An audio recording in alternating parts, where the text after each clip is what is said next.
Comme dans les sessions sur l'addition écrite et la soustraction écrite, ici, on va regarder comment est-ce qu'on peut vérifier sa multiplication écrite sans calculatrice. Et pour ça, on va utiliser la preuve par 9. La preuve par 9, on l'avait déjà utilisée dans le cadre de l'addition écrite, mais attention ici, la preuve par 9 dans le cadre de la multiplication écrite, elle fonctionne légèrement différemment, donc il ne faut pas confondre ces deux méthodes. Petite pause pour vous informer que cette vidéo, ce n'est qu'une petite partie d'un cours sur le calcul écrit bien plus complet. On y parle d'addition écrite, de soustraction écrite, de multiplication écrite, avec un bonus sur la méthode japonaise, et bien sûr, on y parle de division euclidienne. Si vous voulez accéder au cours complet, qui a un prix vraiment abordable, le lien est dans la description. Merci, on peut reprendre la vidéo. Alors, pour commencer ici, on va vérifier le résultat suivant, 101 fois 32, qui est égal à 3232. C'est un résultat que l'on avait calculé par le passé. Ici, on avait calculé que 101 fois 32, c'était égal à 3232. Et donc, on va vérifier ce calcul.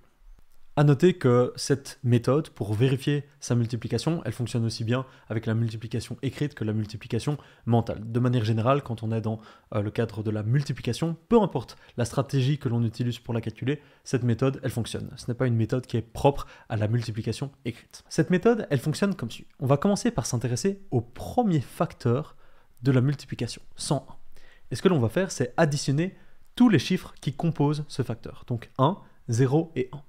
1 plus 0 plus 1, eh bien ça fait 2.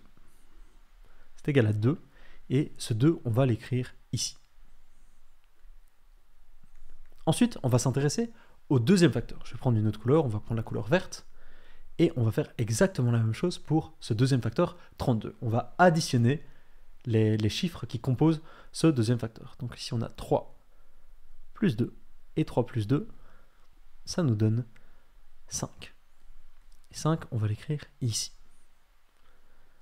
La troisième étape, elle consiste à multiplier ce premier chiffre ici, le 2, par ce deuxième chiffre ici, le 5. 2 fois 5, ça fait 10. 2 fois 5 ici, c'est égal à 10. Et si on obtient un résultat qui est composé de plusieurs chiffres, comme d'habitude, ce que l'on fait avec la preuve par 9, c'est on additionne tous les chiffres qui composent le nombre. Donc ici, 10, on peut faire ici 1 plus 0, et 1 plus 0, eh bien ça fait 1, et le 1, on va l'écrire ici. Et ensuite, comme dernière étape, ce que l'on va faire, c'est additionner tous les chiffres qui composent le produit, donc le résultat de la multiplication. On va ici additionner 3, 2, 3 et 2.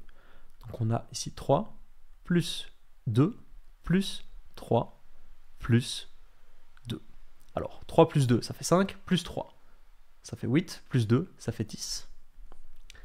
Et ici, encore une fois, on se retrouve avec un nombre. Donc, ce que l'on va faire, c'est on va additionner les chiffres qui composent ce nombre, 1 plus 0, et ça nous donne 1 que l'on va retranscrire ici. Et alors, la preuve par 9, elle est correcte si les deux chiffres ici sont identiques. Si ces deux chiffres ici sont identiques, ça veut dire qu'il y a de grandes chances qu'on ait fait notre calcul correctement. Comme pour l'addition, la preuve par 9, ce n'est pas une preuve qui est fiable à 100%. Si les deux chiffres ici de part et d'autre de cette croix sont égaux, c'est un bon signe, ça montre qu'on a probablement fait l'opération correctement, mais on ne peut pas croire cette preuve à 100%, cette preuve elle n'est pas fiable à 100%. Si par contre, en effectuant la preuve par 9, on obtient ici deux numéros qui sont différents, alors on peut être sûr, cette fois-ci à 100%, qu'on s'est trompé quelque part, et alors il faut refaire l'opération. Ici, on est dans un cas de figure où les deux chiffres ici de part et d'autre de la croix sont égaux, donc on est à peu près sûr, pas 100% mais assez sûr que notre résultat est correct. Et nous, on l'est même à 100% parce qu'on a déjà vérifié ce résultat à la calculatrice. Voilà comment fonctionne la preuve par 9. On va maintenant prendre un autre exemple. On va prendre l'exemple que l'on avait utilisé pour explorer la méthode japonaise pour la multiplication écrite. Lorsque l'on a vu ensemble la méthode japonaise pour la multiplication écrite, l'opération que l'on avait effectuée, c'était 123 fois 112. Et on était arrivé à la conclusion, souvenez-vous ici, on était arrivé à la conclusion que le résultat, c'était 13 776. Et c'est ça qu'on va vérifier maintenant. Alors, ce que l'on va faire, c'est, on va d'abord sélectionner ici le premier facteur. Le premier facteur, c'est 123. Et on va maintenant additionner tous les chiffres qui composent ce premier facteur. Donc ici, on a 1 plus 2 plus 3, 1 plus 2 plus 3, ça fait 3 plus 3, ça fait 6. C'est égal à 6, et alors ce nombre 6, on va le placer ici au-dessus dans notre croix. Et on va maintenant s'attaquer au deuxième facteur. Ici, je vais prendre une autre couleur. On va prendre du bleu. 112 ici. Ici encore, on va additionner tous les chiffres qui le composent. On a ici 1 plus 1 plus 2. 1 plus 1 plus 2, ça fait 4. Et le 4, on va le retranscrire ici en bas de notre croix. Pour la troisième étape, ce que l'on doit faire, c'est multiplier ces deux chiffres. 6 fois 4, ça fait 24. Je vais ici changer de couleur, je vais prendre de l'orange. Ici, 6 fois 4, ça fait 24. 24. Et alors, on va additionner ici les deux chiffres qui composent ce résultat, 2 plus 4, et on obtient 6, que l'on va retranscrire ici. Et maintenant, il nous reste à additionner les chiffres qui composent le produit, donc le résultat de la multiplication, et on espère tomber sur 6. Et si on tombe également sur 6, on inscrira 6 à droite de cette croix, et on aura une bonne indication que notre produit, il est juste.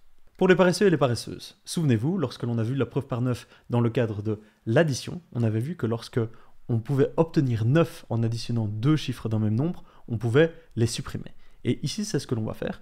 Ici, on a un 3 et ici, on a un 6. Et alors, on va les barrer et ne même pas les considérer dans le calcul ici. Et on se retrouve maintenant avec 1, 7 et 7. 1 plus 7, ça fait 8. Et 8 plus 7, ça fait 15. Donc ici, on a 15. Et comme c'est un nombre que l'on obtient qui est constitué de deux chiffres, on va additionner ces deux chiffres et calculer 1 plus 5 et 1 plus 5. Ça fait 6. 6 que l'on peut inscrire ici. Et on voit ici que le 6 à gauche du x et le 6 à droite du x, ils sont identiques, c'est le même chiffre. Et donc, c'est une indication que notre produit ici, il est probablement juste. Encore une fois, on ne peut pas être sûr à 100% que ce produit est juste, mais c'est une bonne indication, c'est un bon signe qu'on a fait les choses correctement. Si jamais on avait eu deux résultats différents ici, ça aurait été une indication qu'à 100%, on s'était trompé quelque part dans notre calcul et qu'il fallait recommencer l'opération.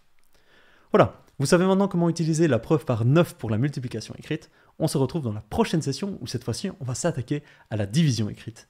À très vite.